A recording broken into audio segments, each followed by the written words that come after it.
We know how difficult this game is. Of course, it's a Continental final and it's the second leg. We were clear to say it's the second half of the match.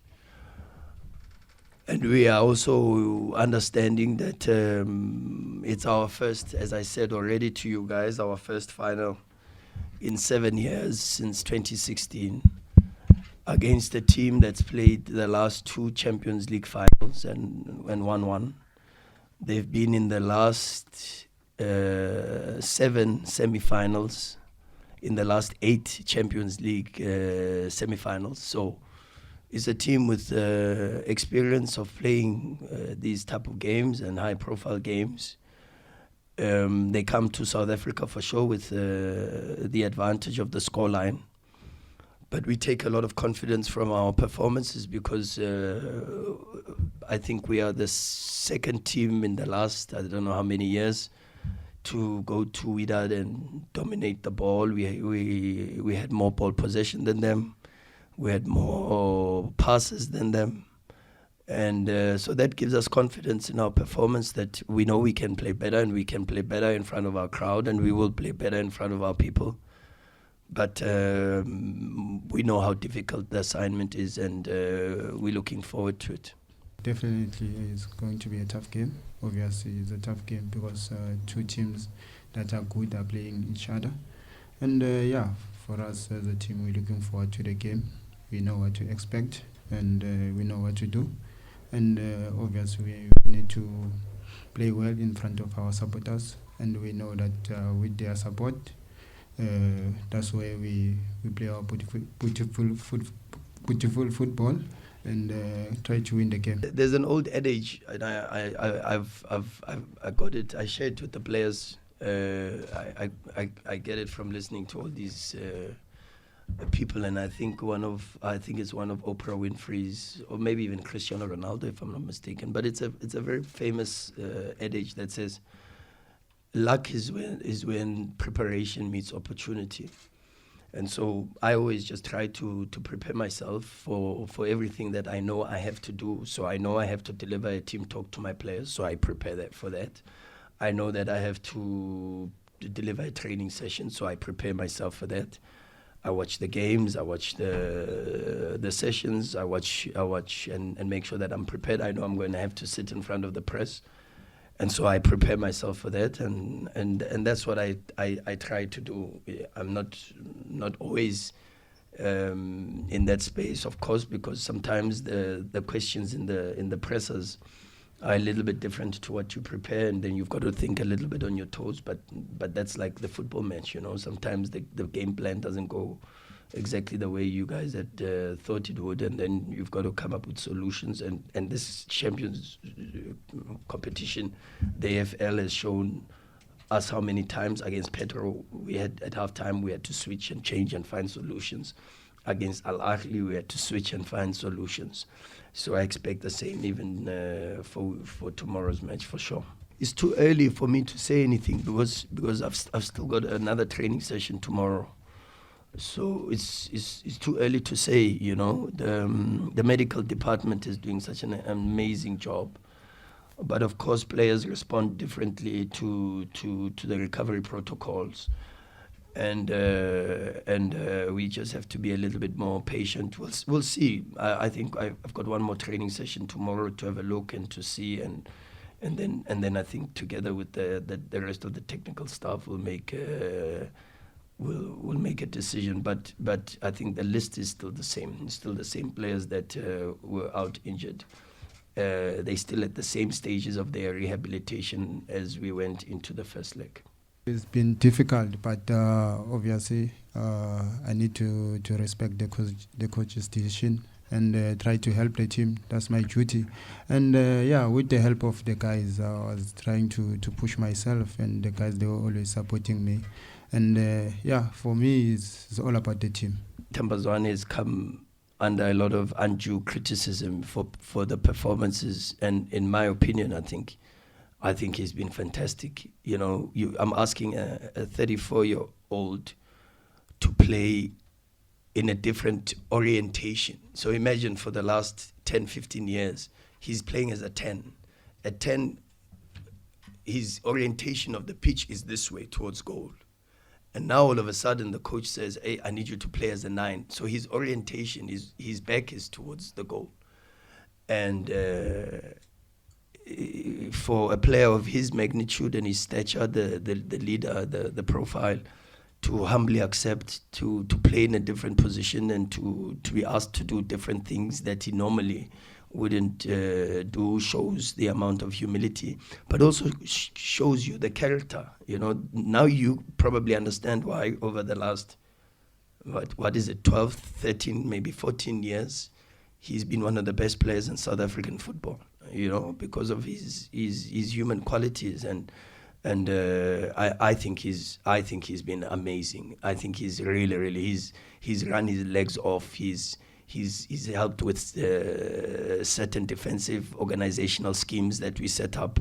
He's helped with certain movements also to try to create space and try to create situations where we can develop chances.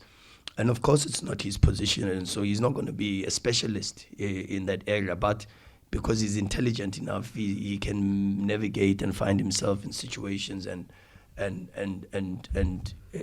have nothing but the utmost respect for Mishi, because not only is he a demonstration that you've got to be a top human being to be a top footballer, but he's also demonstrating that you don't have to be loud and aggressive to be a leader. You can lead through practically demonstrating by performance, by effort, and by being a positive influence on not only your age group, but even with the younger ones. You must see how he interacts with Mokwena, and he interacts with Maseko, and his influence on Cassius last season. A lot of people thought I helped Cassius improve. Mishi helped Cassius improve more than I did. Mishi has helped Peter improve more than I have. I can tell you that 100%. So, an amazing human being, and I really think that some of the criticism has been extremely unfair, But that's football, Football, everybody is entitled to their opinion, and that's just my opinion on Mshishi's performance. On the question, football versus football, I think the first leg was a very, very good game. I think the profile of our team is slightly different. We try to win away from home, as opposed to maybe in the past, where as Mamelodi Sundowns we try to go with a damage limitation type of approach. And I thought we were quite unlucky with the result, because I thought first half, apart from the own goal, I didn't really feel that we could concede, and we had a lot of control. Okay, they scored the goal from a mistake, and a mistake, not the own goal. That happens in football, but there was a structural mistake that happened, and we've analyzed, we've spoken about it. But I thought we were really, really in control in a very difficult space. The atmosphere, it's very difficult there. It's probably, I can say to you, it's probably for me, with the experience a little bit now of Champions League, I would say that going to play against TP Mazembe, going to Casablanca, and going to Cairo are three of the most difficult places to go to, because you feel, and Casablanca is probably number one in my opinion, and tied very closely with Congo. But for the players to perform the way they performed, and that second half where we put Wydad under a lot of pressure, and then to get the equalizer, then there's a little bit of a disappointment to concede 4 minutes later, after working so hard, and again also from a mistake that we made. So I thought we were good enough for at least a draw, in my opinion. And but okay, it's football. Now we have to take the 2-1 and try to find the possibilities of dealing with the game. How do I think the game is gonna go? The players know. I've told them how I think the game is going to go. 9 times out of 10, when I tell them how the game is going to go, 9 times out of 10, I'm right. So I'm hoping that this is one of the times that I'm right. I'm not always right. I do get them wrong sometimes. But I can't let that out. The players know how I think the game is going to go from their side and from our side, and what we have to do in specific phases of the game, and what are the signs that will tell us what is about to happen. And hopefully the players understand that, and now it's for them to put on the performance. Pressure is a privilege, and I think the outlook on it is that we, of course, with being involved in football, you've always got pressure. It's worse when you're at Sundowns, because the pressure is you've got to play well and you've got to win. Sometimes there is this feeling that I get that when we play well and we don't win, people are very quick to go, oh, forget the result, let's focus on the performance. And when we win, but we don't play well, people are very quick to forget the result and focus forget the performance and focus on the result.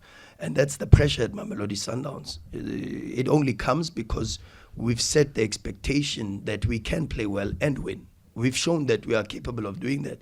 So it's our own fault sometimes that we are under pressure, not only just to win, but to play well and win. It's our own fault. And because of that, we go into every single game with that expectation and with that pressure to try to play every single game to win, but not just to win, but to win with very good performances too. It's just a great privilege, It's a great honor, number one, just to be involved in a Continental final. A Continental final means you've worked very, very hard, especially this trophy was 8 of the best teams on the continent in terms of rankings and how the teams were selected to participate in this competition. And so to be in the position that we are in already to play the final is an extreme privilege and a great honor. The opportunity that it provides is not just an opportunity that we look at with a lot of gratitude and humility, but also we understand the burden and the heaviness of the responsibility that we have in representing not just our team, but also our families. We represent our country, and that's the responsibility that we have, and to carry that responsibility is something that makes us extremely proud and humbled to be given that opportunity. And for sure, I think you saw even in the first leg, the players gave everything that they could. They ran, they fought, they showed incredible character and unbelievable spirit to fight in a very, very difficult game against a very good team in a very intense and aggressive atmosphere. So we take this opportunity, as you say, with a lot of humility and understand the privilege of being able to write, as your words, as you said, to write our names in the history books. I tell the players every day that history has no blank pages.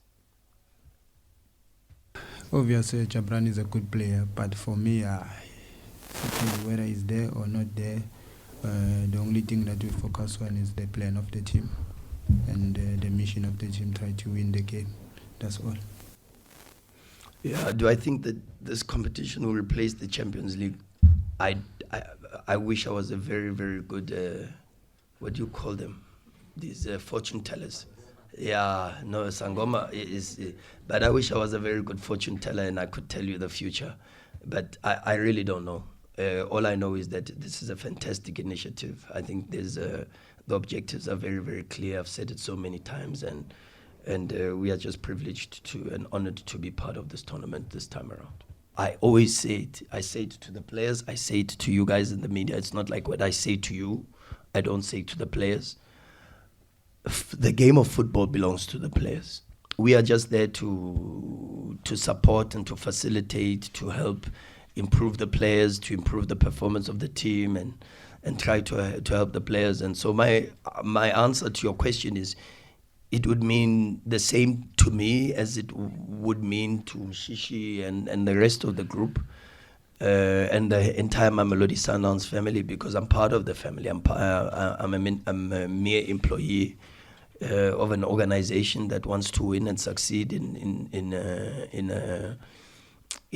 a game of football. And so, yeah, it would mean the same to me as it would mean to the rest of our people in the team. And for sure, I think if there is a group that deserves to lift a Continental trophy, because I think last season we were by far the best team in the Champions League. But you don't always get what you deserve in life. You know, life is unfair. And we all know that life happens to each and every single one of us. And so the feeling we had after the Champions League was that it was unfair for us not to even at least be in the final after such a very good run in that competition. And I think after everything that this group has done and the growth and the development that they've made, the sacrifices and the hard work, their loyalty and honesty to each other, their sense of brotherhood, their hard work on the pitch, and the type of football that they play, I think if there is a group that deserves to have some form of continental silverware, it is this group. After I arrived back to Sundowns, the first Champions League exit was a quarterfinal to Al Ahly. The second season was a quarterfinal exit to Petro. And the last season, so the last three exits in the Champions League were against semi-final last year, Wydad. Previous year, Petro. Previous year before Petro, Al Ahly. And so the story written this year is we start with Petro, a rival, a team that knocked us out in the quarterfinals 3 seasons ago. And then next was Wydad, Al Ahly, a foe that knocked us out the previous season before that. And then last season was Wydad. So it just because it's written in the stars doesn't mean the stars are aligned. Our responsibility now is to align the stars. And that's the message. It's written in the stars, but you've still got to work. You've still got to look for the C that's there, the H that might be hiding behind the moon, the A that might be there but is camouflaged by a cosmetic unknown flying object in this. I hope you understand what I'm saying. And then it's your work to be able to align and find them and work very hard to align the stars. It might be written, but our work now is to make sure that we invest and we put it. It's the same thing with rain. And just because there's rain clouds doesn't mean it's gonna rain. But you've got to put in the work. It's either you start building a shelter, and yes, there are people still within our country that have to build shelters when they expect rain. Or you have to run and find a shelter, or run and buy an umbrella, or run and do you see? There's still work to be done. And there's no handouts in life. You've got to work very, very, very hard for everything that you want to achieve. And that's the message the players know, and that's the message we carry every single day. We work very, very hard, I must tell you. And that's why, as I said, is one of the reasons why I feel that that's what this group deserves. They deserve to be continental champions because of the amount of work that they put in.